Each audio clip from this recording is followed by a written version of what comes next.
Faham? Tarik laci keluar emas. Faham? Kita sembahyang hajat 2 rakaat, faham? Tarik laci kosong. Nama. Kerana darjat dia berbeza. Orang-orang ini mempunyai darjat yang dinamakan ala al-qaliyin, peringkat yang tinggi. Bolehkah kita perolehi? Boleh. Kerana dalam hadis 2 rakaat boleh berhentikan hujan. 2 rakaat boleh turunkan hujan. Kenapa sembahyang istighfar minta hujan?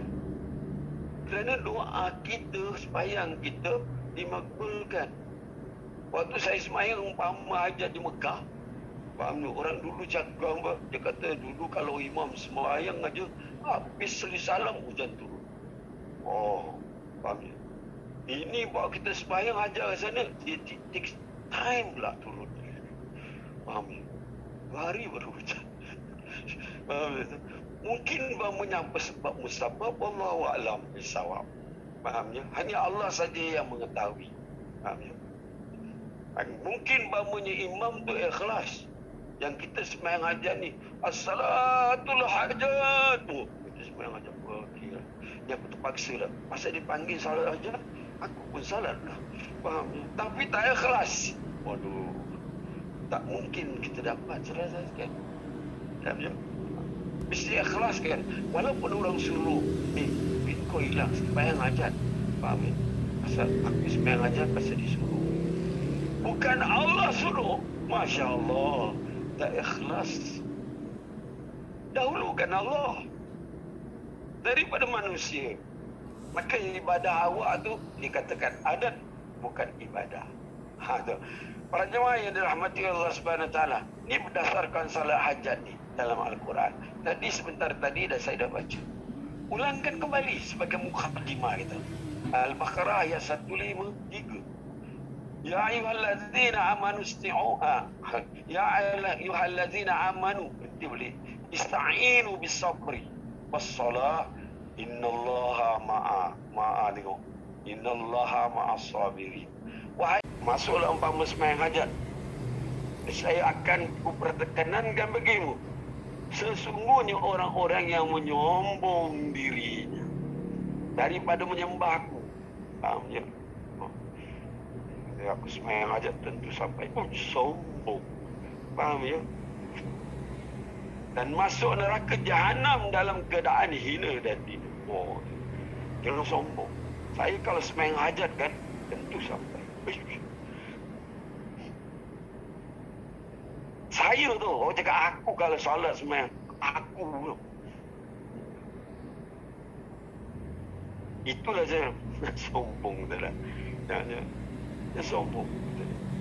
Jadi senantiasa umpama rendah. Maknanya orang yang mohon kepada Allah Ta'ala di dalam Quran manakan mesti tawadhu. Dia rendah diri sebagai hamba kepada Khalik. Menghajarkan sesuatunya daripada Allah Subhanahu Wa Ta'ala. Itu para jemaah yang dirahmati oleh Allah Subhanahu Wa Ta'ala. Jadi itulah dikatakan cara hendak dengan rendah hati, dengan hati yang murni. Faham ya? Rendah hati. Ini tawaduk kita pada Allah Ta'ala.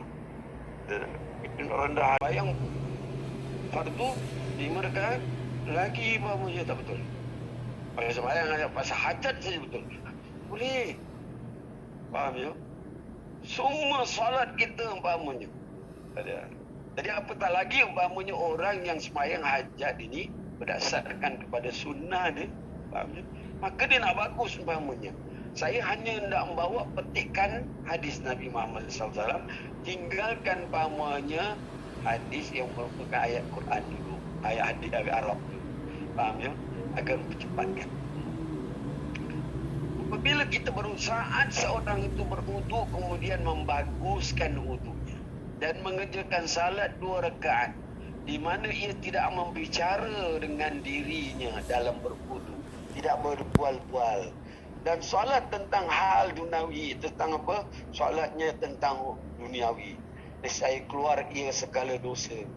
Jangan cakap pasal dunia. Yang berbual-bual umpamanya tu. Saya keluarlah ia daripada segala dosanya.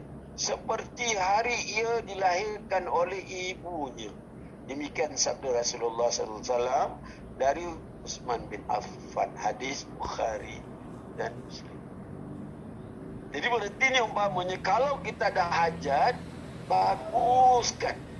Artinya bagus tu fardunya jangan tak selesai. Sunnahnya jangan tak sempurnakan. Oh, tadi. Faham ya? Ketika membasuh muka, maka keluar dari wajahnya dosa-dosa yang pernah dilakukan matanya bersama titisan air yang terakhir. Gugur. Dosa-dosa umpamanya bahagian ke muka ni. Kalau bahagian muka ada apa saudara? Bahagian muka ada apa? Ada jerawat dosa.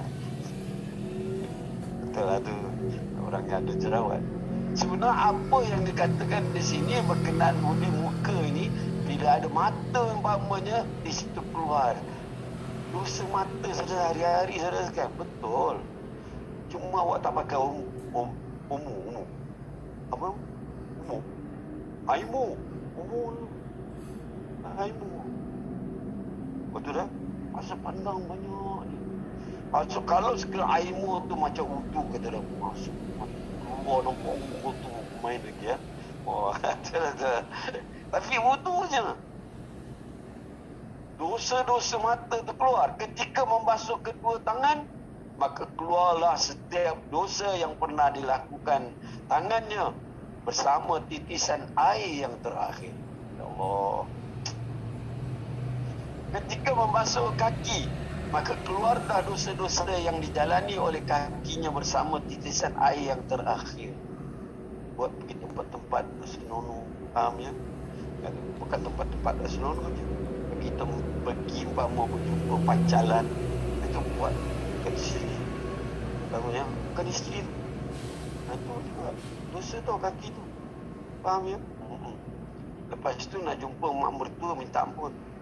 Dah maaf. Mak, dulu sebelum jadi mak, saya pengen makcik dulu.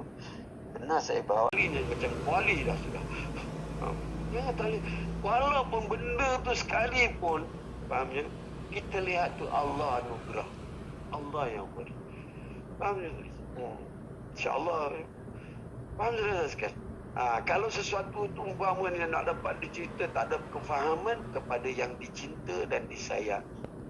Pernah sahabat umpamanya bertanya kepada Rasulullah sallallahu alaihi wasallam bila dia satu pagi dia sembahyang, dia membaca Quran yang dia baca surah Al-Waqiah. Bila dia baca umpamanya tiba-tiba dia nampak satu awan tu. Kemudian turun menyerubungi dia. Faham ya? Lalu habis dia sembahyang, dia habis baca, dia pergi jumpa Rasulullah. Kata Rasulullah senang aja. Rahmat Allah. Dia tak cakap macam kita ni, oh kau jadi wali, kau jadi ini. Pandai-pandai interpretasi. Dan ni ahli nujum bagi apa? Mudah je rahmah.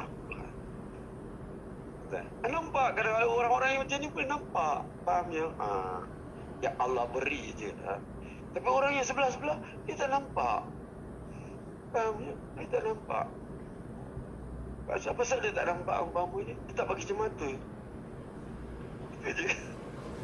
Kan orang tak pakai kacamata, tak nampak. Kalau pakai kacamata, oh baru nampak kan. Macam itulah cara dia. Dia terhijab. Faham ya? Kalau dia tak terhijab, umpama je dia nampak. Ini cerita lah ya. Cerita je. Faham ya? Tak ada kena-mengena. Mudah-mudahan sembahyang hajat tu teruskan. Mesti ada tanda wa kulli syai'in alamah. Semua ada tanda. Oh, kalau kita sembahyang hajat ni ada tanda dia. Macam mana Allah Ta'ala berikan tanda tu pada kita, InsyaAllah. Sampai sampai sini. Kita jumpa lagi. Tak ampun dan maaf. Wabillahi taufiq hidayah. Assalamualaikum warahmatullahi ta'ala wabarakatuh. Kita semua satu umpama di Singapura, di Malaysia, semua pelacakan maulid. InsyaAllah tahun ini saya kan, tahun ini COVID diangkat oleh Allah SWT. Amin. Kerana ini menunjukkan bahawa di Mekah sudah sembahyang dan rapat-rapat sekali. Mereka sudah mengerjakan sembahyang Rabiul Awal, maka Allah buka untuk Mekah, Madinah dapat mengerjakan sembahyang secara berjamaah dan sebaris. Masya Allah. Ini kelebihan maulid dibukakan. Para jemaah, kan itu saja. Mereka sudah buka juga untuk mengerjakan umpama contoh-contoh yang baik kecuali baginda Rasulullah SAW.